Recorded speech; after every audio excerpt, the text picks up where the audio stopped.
Hello everyone, this is Bushra Khan. Welcome to Sama Podcast. Today we have Mr. Asim Siddiq, senior journalist from Sama TV.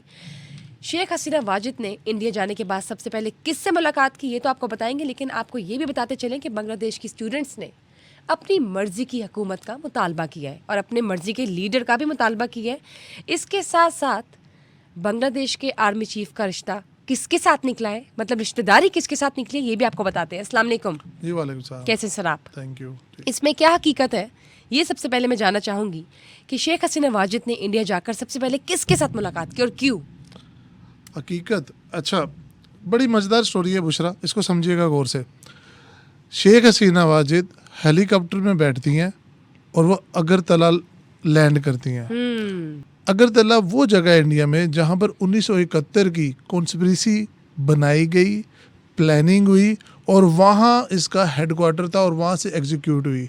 देखिए किस्मत की सितम ज़रीफ़ी कि जहाँ से ये चले थे वहीं पर वापस पहुँचे।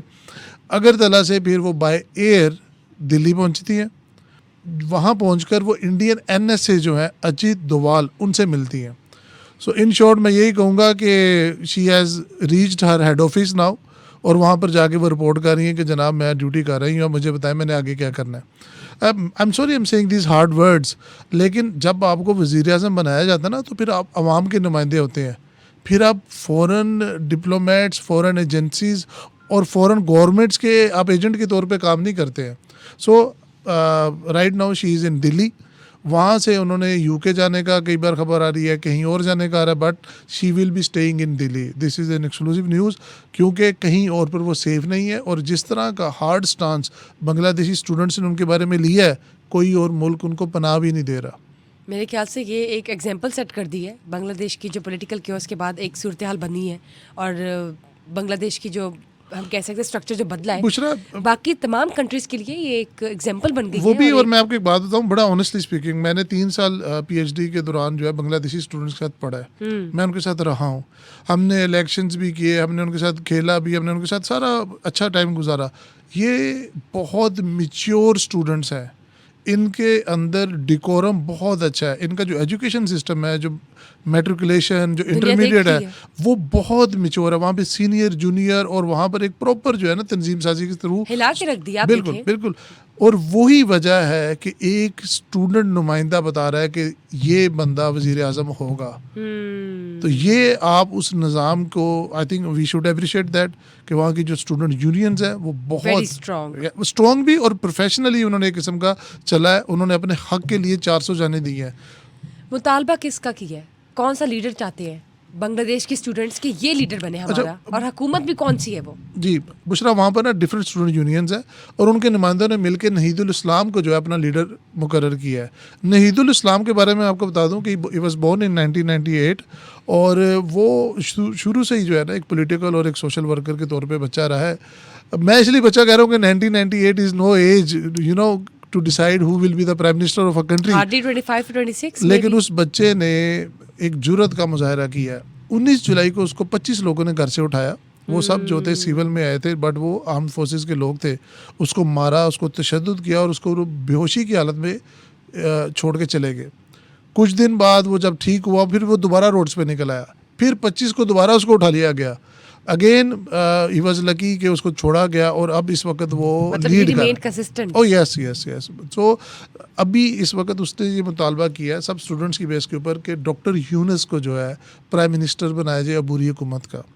इससे पहले जो आर्मी चीफ था उसने कहा जी हम इसको बना देते हैं, फलां को, इसको बना देते हैं, इसको बना देते हैं। उन्होंने 3 ऑप्शंस दिए हैं। स्टूडेंट्स ने कहा कि हम आर्मी चीफ के ऊपर भी ट्रस्ट नहीं करते। And you know why? अच्छा, यही मैं आर्मी चीफ का आपने नाम लिया तो मेरे जहन में ये बात भी आई और मैं चाहूँगी नाजरीन को भी हम बताएं और डिस्क्लोज करें। आर्मी चीफ जो बांग्लादेश के हैं, उनकी रिश्तेदारी किसके साथ है? अच्छा, इन शॉर्ट आर्मी चीफ जो है वो शेख हसीना वाजिद के डायरेक्ट रिश्तेदार है, दूर के भी नहीं। सो बहुत करीबी रिश्तेदार है। अगला नंबर उन्हीं का आएगा। एग्जैक्टली। अब जितनी हाई कमांड है, जितने भी मंजूर नज़र है, आर्मी चीफ हो गए और बाकी के जो टॉप के जनरल, अब उनकी बारी है। यही वो वजह थी कि जो नहीदुल इस्लाम ने, जो हुकूमत ने 3 ऑप्शन दिए थे, वो रिजेक्ट कर दिए थे। उसने ये कहा कि आर्मी चीफ और जो ऊपर बैठे हुए हैं ये सब उनकी मंजूर नज़र है। सो अभी आर्मी चीफ और जो बाकी जो उनके टॉप जनरल्स हैं उनका कुछ नहीं है वहाँ पे। स्टूडेंट्स आर डिसाइडिंग, स्टूडेंट ही सब ले ही नहीं रहे, बिल्कुल बिल्कुल किसी बिल्कुल। पे ट्रस्ट ही नहीं कर रहे वो जो बंदा उन्होंने सिलेक्ट किया है, जो स्टूडेंट्स ने आगे दिया, आपको पता है वो कौन है? मैं ये जानना चाहूंगी कि व्हाई हिम, आखिर इसमें ऐसी क्या बात है? डॉक्टर यूनुस जो है ना, एक नोबेल इनाम याफ्ता है, और उन्होंने बांग्लादेश जैसे गरीब मुल्क के अंदर एक ऐसा कॉन्सेप्ट लेके आए जो कि हमारे यहाँ भी नहीं है। क्या था वो? एक आम आदमी जब कर्जा लेने जाता है ना, तो उसके लिए कुछ एलिजिबिलिटी क्राइटेरिया जिसके ऊपर वो मीट नहीं करता। राइट। उन्होंने एक ऐसा बैंक बनाया जो कि जो गरीब लोग हैं, जिनके पास वो एलिजिबिलिटी क्राइटेरिया की चीज़ें नहीं है, कि उनके पास अच्छी ज़मानतें हों, अच्छी प्रॉपर्टीज़ हों जो प्लेज करवा सके, उनके लिए एक बैंक बनाया, जिससे बांग्लादेश के अंदर जो इकॉनमी अपलिफ्ट हुआ उसमें बहुत हेल्प हुई। उसी मॉडल को जो बाकी के ममालिक हैं, उन्होंने भी उसी मॉडल को अपने बैंक्स के थ्रू इंट्रोड्यूस करवाया। सो वो जो है, उन्होंने अभी जो इतलात आ रही हैं, और ये बेसिकली जो डॉक्टर साहब हैं उन्होंने मान भी लिया है, वो वज़ीर आज़म बनने को तैयार भी हैं, और अगले 72 घंटों के अंदर वो वज़ीर आज़म का हलफ भी उठा लेंगे। अगले 72 मतलब? जी जी बिल्कुल, ये मैं आपको बनेंगे ही बड़े बनेंगे बावसूख, डॉक्टर हाँ जी यूनुस। बिल्कुल, देखे there is no other option. अब हो क्या रहा है इस वक्त? खालिदा ज़िया को रिहा कर दी गया, 16 साल बाद वो बंदी जो है बाहर रिहा होके आ गई। डॉक्टर शफीकुल इस्लाम जो जमात इस्लामी को लीड करते हैं, वो जमात इस्लामी के दफ्तर में आए, और जमात इस्लामी के जो स्टूडेंट यूनियन का उनका है वो भी एक्टिव हो गया। ये सब वो लोग थे, बिल्कुल ये वो सब लोग थे जिनको ऑलमोस्ट ख़त्म कर दिया गया था। बिल्कुल बिल्कुल। अब doctor Yunus will be at the top, और फिर ये नीचे वो अपनी मर्जी से लोगों को लेके आएंगे। मतलब अब सारे खुश हैं, फॉर्म में आ गए हैं? अब खुश नहीं, अभी भी वहाँ पे हालात बहुत कशीदा हैं। स्टूडेंट्स अभी भी रोड्स के ऊपर है। स्टूडेंट किसी की यकीन दहानी पे अमल नहीं कर रहे हैं। वो ये कह रहे हैं कि आर्मी चीफ और इनका जितना भी जो डिसीजन मेकर्स हैं, ये सब तो वही हैं जो शेख हसीना के साथ वही थे। स्ट्रक्चर है, वही एग्जैक्टली। वो कहते हैं एक तो इनको रिमूव किया जाए, दूसरा डॉक्टर यूनुस को जो है अथॉरिटी दी जाए कि वो डिसाइड करे कौन उनकी कबीना के अंदर होगा, वो डिसाइड करे कि कौन बाकी के मतलब लोग दे आर हों। Satisfied with doctor Yunus? O yes, ये उन्होंने आगे उनका नाम पुट इन किया है। मुझे अब ये बताइए, जब हम बात करते हैं इंडियन मीडिया की, जो कल हमने पॉडकास्ट किया और अपडेट्स दी, कल तक तो बात थी कि इस्तीफा देके वो इंडिया भाग रही थी शेख हसीना वाजिद, तो तब तक जो हमने नाज़रीन के साथ अपडेट्स दी, उसकी बेस पर इंडियन मीडिया ने इस बात पे बहुत, हम कह सकते हैं, क्वेश्चन रेज किया है कि पाकिस्तान में शायद कई सेलिब्रेशंस चल रही हैं, ऐसा क्यों है? अच्छा, ये ना बड़ा नेचुरल है। अफ़गानिस्तान के अंदर जब रिजीम चेंज हुई, तालिबान ने टेक ओवर किया, तो इंडियन मीडिया का तभी ये परसेप्शन था कि वहाँ पर जी ISI ने सारा कुछ किया और वो पाकिस्तान जो है उसकी जीत है और उनकी हार होगी। अभी इंडिया के अंदर यही रोना दोबारा रोया जा रहा है। हमारे पॉडकास्ट को वो कोट कर रहे थे जिसमें हमने बड़ा क्लियरली, और अभी भी हम कह रहे हैं कि जितनी भी टॉप ब्रैस है पॉलिटिशियंस की बांग्लादेश के अंदर, जो टॉप ब्रैस है इनकी आर्मी की और इस्टेब्लिशमेंट की, वो सारी इंडियन स्पॉन्सर्ड, इंडियन ट्रेंड है। उनके सब के एक घर भी वहाँ पे इंडिया में है। सो उनके लिए तो ये कोई मसला ही नहीं है। Proper link, background, Exactly. Backup हम कह सकते हैं इंडिया ही है। ऐसे ही है। और हमने कल उसको शेख हसीना वाजिद को इंडियन एजेंट बोला, तो देखे ना, एक एजेंट सबसे पहले अपने बॉस को जाके मिलता है, और अजीत डोवाल को उसने जाके मिली ना, फॉरेन मिनिस्टर से मुलाकात हुई ना, किसी और से ना। अब खुद देख लें, अंदाजा कर लें। मैं यहाँ पे आपकी बात काट रही हूँ, मैं ये जानना चाहूंगी कि फॉर एग्जांपल सपोजिटली अगर शेख हसीना वाजिद इंडिया ना जाती, किसी और बैरून मुल्क चली जाती, तो तब क्या स्टांस होता, लोगों का परसेप्शन क्या होता? देखें, किसी और ने तो उनको एक्सेप्ट ही नहीं किया, और जिसके कहने के ऊपर उन्होंने 15-20 साल हुकूमत की, उन्होंने वहीं पे जाना तो था। ये देखिए, आपके सामने क्वेश्चन का आंसर भी आ गया। एग्जैक्टली। मतलब इट्स वेरी सिंपल कि वो अपने बॉस को जाके मिली है, उन्होंने वहाँ पे रिपोर्ट किया। अच्छा, अभी ना जो मुद्दा है, जो आपका पॉइंट ऑफ व्यू है कि इंडियन मीडिया को इतनी क्यों तकलीफ हो रही है, देखे किसी भी मुल्क के अंदर हालात ख़राब होना तो कोई भी उसका क्रेडिट नहीं लेता, और ना कभी भी किसी मुल्क के अंदर जाके किसी के हालात ख़राब करने चाहिए, क्योंकि 400 लोगों की मौत हुई है, इकॉनमी नीचे गई है, सब कुछ आपके सामने है। इसमें किसी एजेंसी का रोल नहीं था, ये वहाँ के स्टूडेंट्स की मेहनत थी, ये वहाँ के लोगों का शऊर था जो जागा है, और जिन्होंने उनकी गवर्नमेंट को टॉपल किया है। इस बात को इंडियन मीडिया को समझना पड़ेगा। वहाँ पर ना फोबिया है हमारी आर्मी का, हमारी ISI का। उनको जब भी कोई थप्पड़ पड़ता है तो वो कहते हैं ये उधर से ही आया, इन शॉर्ट। अच्छा, एक और मैं आपको ना सिचुएशन बताता हूँ। वहाँ पर ना नारे लग रहे थे जिसके अंदर पाकिस्तान का बड़ा जिक्र हो रहा था।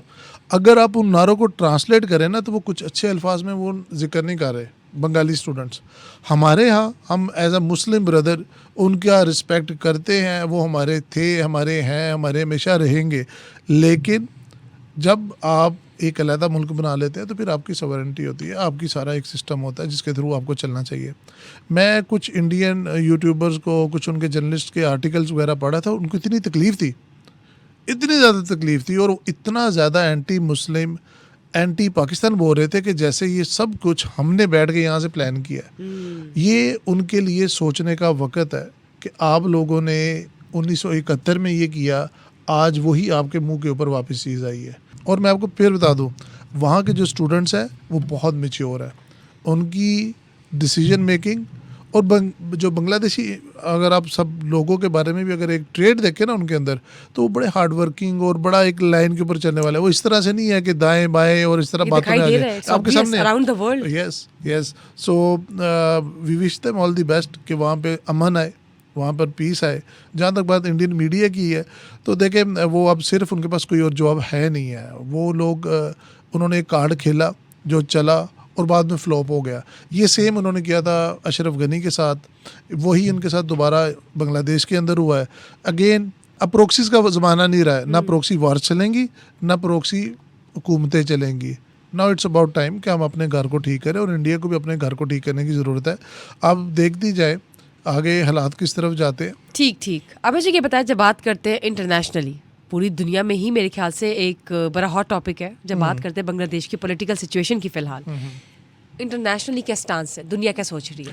देखिए, सब ये चाह रहे हैं कि वहाँ पर अमन हो, सब ये चाह रहे हैं कि जल्दी से उनकी नई हुकूमत आए और वो जो एक टर्मोइल है, केओस है, वो ख़त्म हो, लोग अपने घरों को जाए और एक स्ट्रगल। अच्छा देखें, ये सब यही चाह रहे हैं। सिर्फ एक मुल्क है जो चाह रहा है कि वहाँ पे फसाद और रहे। उस एक मुल्क की वजह से 400 लोगों की मौत हुई, वो है इंडिया।